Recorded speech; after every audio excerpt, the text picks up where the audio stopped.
Hey, welcome, all my right thinkers. Thanks for tuning in to check out your boy, P Funk, thinking right out here in the lab where I do what I do for you in the wee hours of the morning. I'm burning the midnight oil tonight because I got a nice lesson I want to get out before I call it a day. So let's get on our way.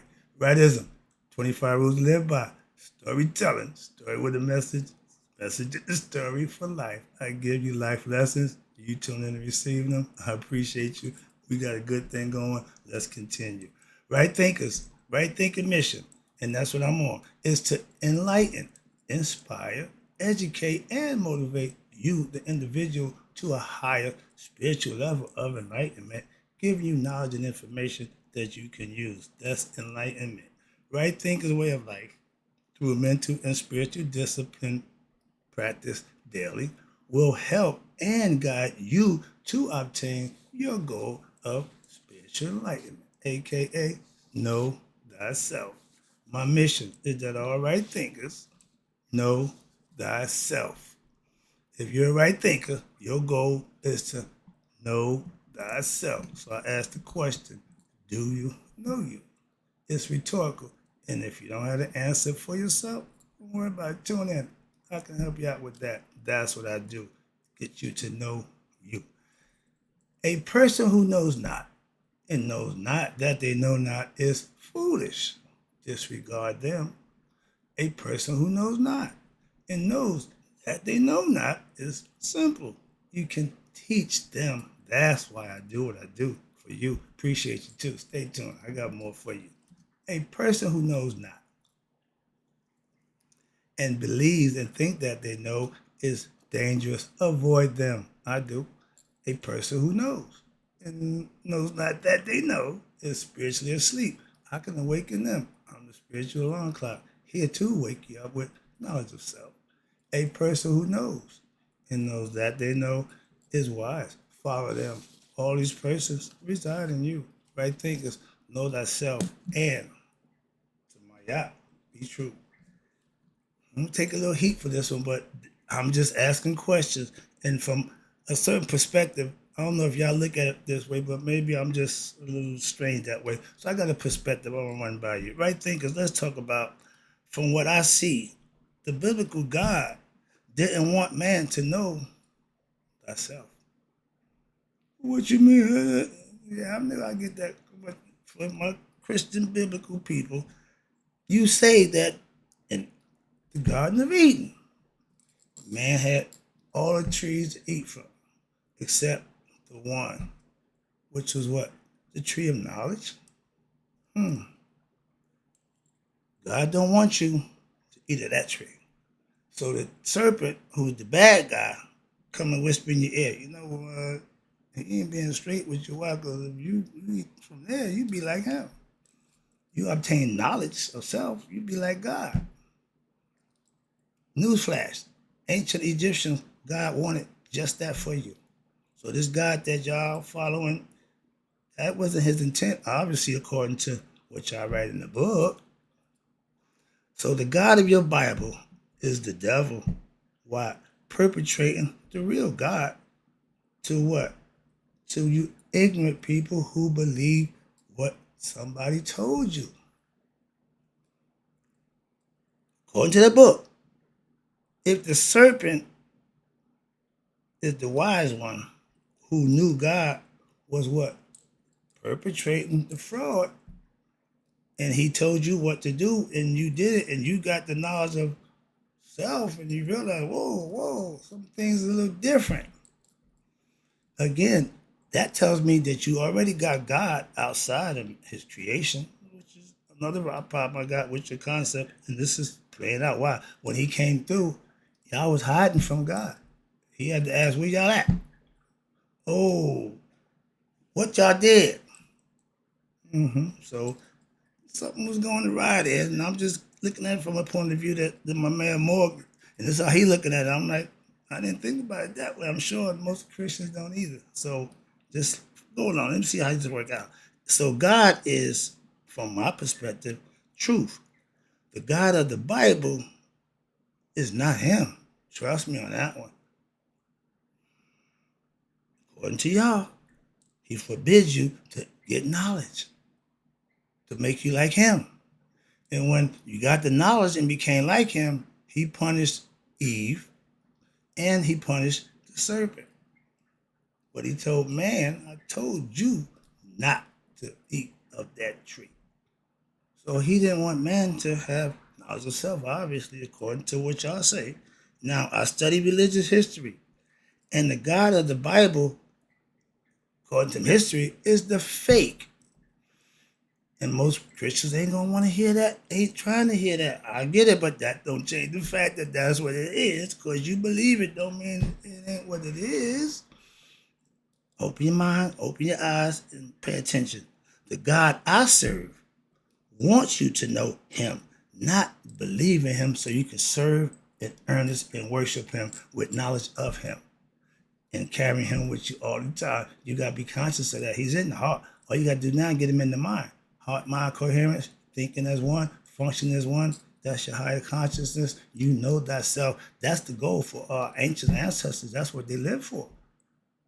Not to just believe in this guy Jesus and you get to heaven, just say, I know Jesus, and you're going to let you in. You can believe that. Until what? Judgment Day. And that don't happen. Then you realize what? Oh, no, too late now. Monday morning quarterback told you they ain't won the game yet. Now, if the serpent gave man the knowledge of good and evil, aka thyself, why is he the bad guy and the guy who wanted you not to get knowledge of self is portrayed as the good guy?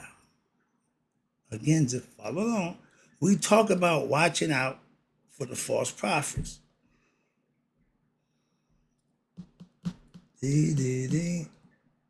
What? Who that? False prophets.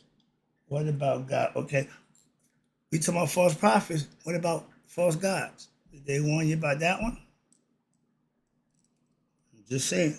The phrase from the Bible of the biblical God, I am God. You should have no other God, no other gods. But in the same Bible, it said, let us make man in our image.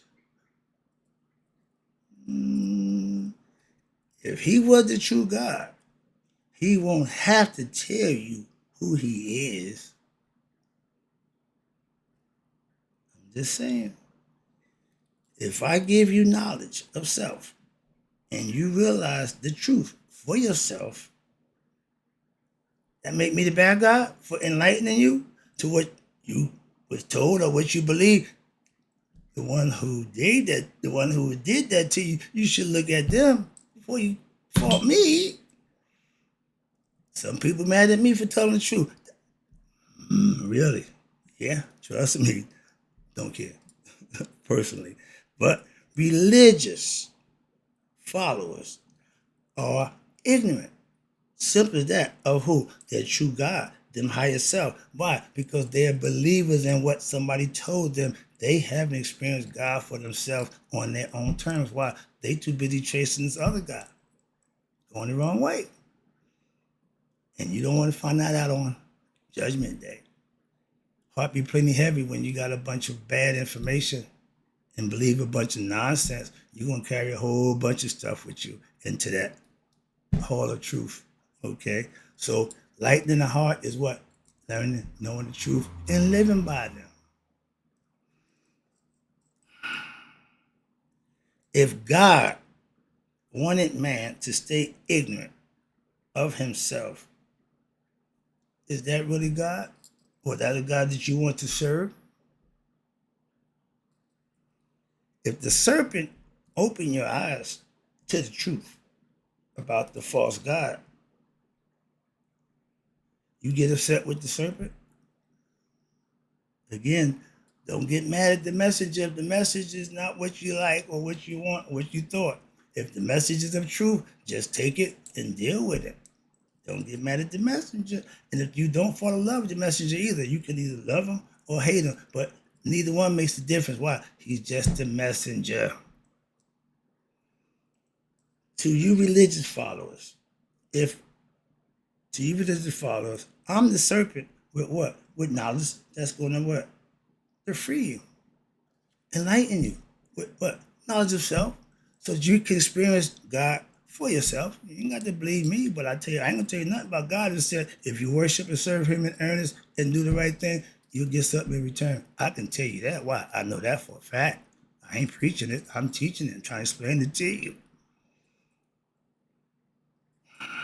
If your religious God don't want you to know thyself, is He really God? Again, it's a concept. The God of the Bible is not the God of creation, but man's concept of God. And you following that God? Wrong way. If your God just wants to be believed in and worship, that ain't God. Okay?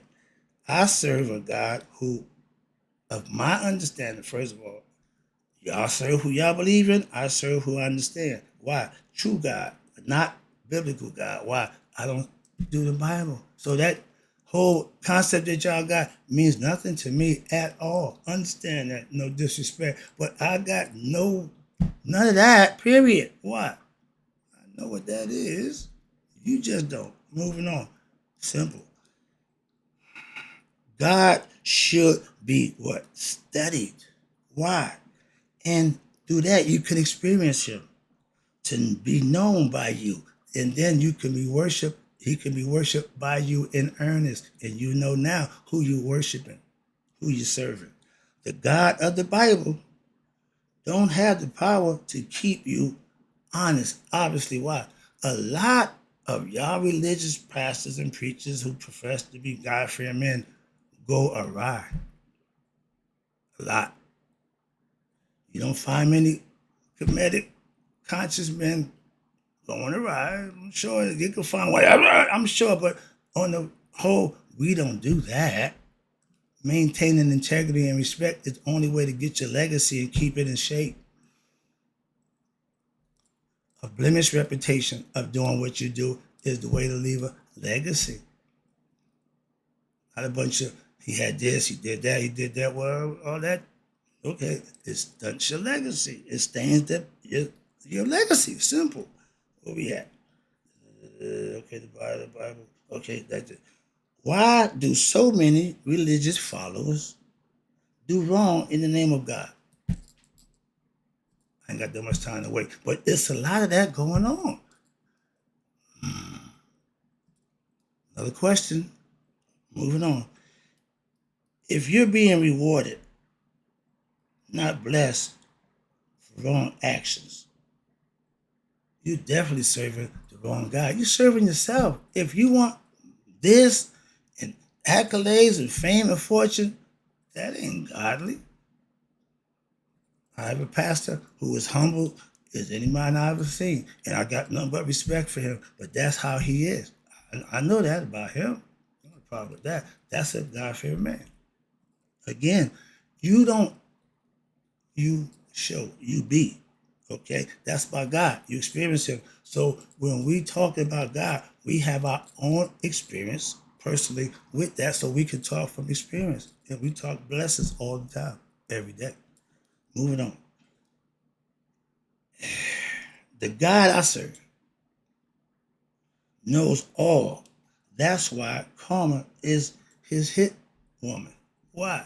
He knows your evil deeds, and He's going to give you what you deserve. If He know your good deeds, He got to recognize your bad ones. I know He did mine, and I'm convinced of that. So I'm not going to put myself in that position again to be punished and have karma come knocking at my door. If you get a few visits from karma, that should tell you something. Moving on. I get blessings. And when I don't get the blessings, I did something wrong. So I need to figure that out and get it right to get back what? To receiving my blessings. Doing the right thing. Moving on. When you mess up, realize it, take it. It's going to be punishment.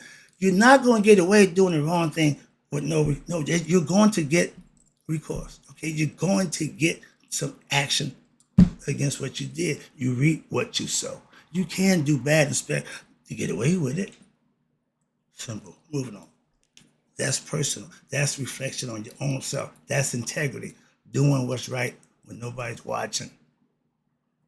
Moving on. Okay, now last one. I'm about to wrap it up. Again, this shouldn't be that long. Appreciate you, but I'm gotta make the point. I'm just putting it out there. Again, just giving it to you the way I'm looking at it. So you can look at it from what you see, but I'm just pointing it out. The true God wants you to what? Know thyself, aka him that's in you. What Jesus told y'all. Find the kingdom of heaven first. That means find God in you first. And then everything else will take care of itself.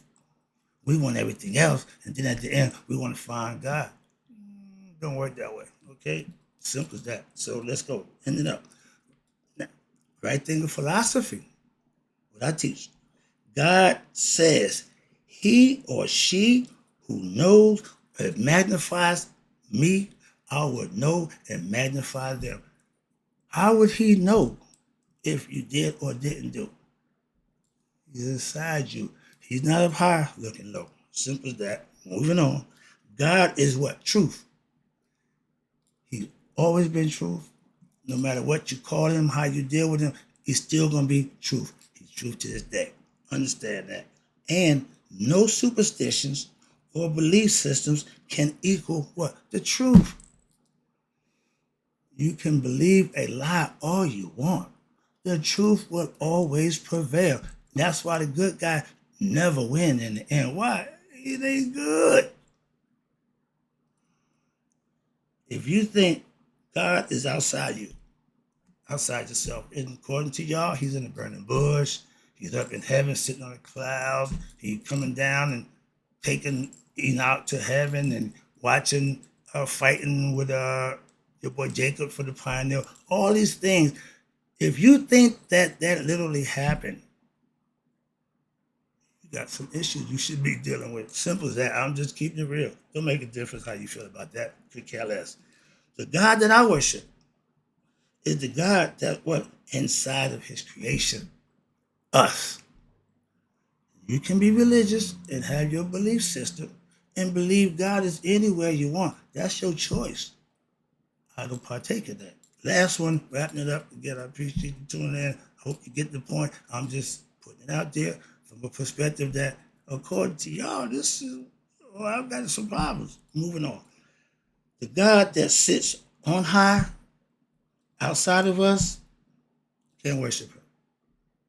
The God I worship is inside of me and you. All you got to do is wake up and realize that. Hence, enlightenment. I'm trying to enlighten you to what? Know thyself. If you knew thyself, you know that God is, you and God are one. Wrapping it up, in closing, right thinkers, may you all live to be 100 and me 100 minus a day. So I never know that right thinkers like you have passed away, even if you're religious. Still got respect and love for you.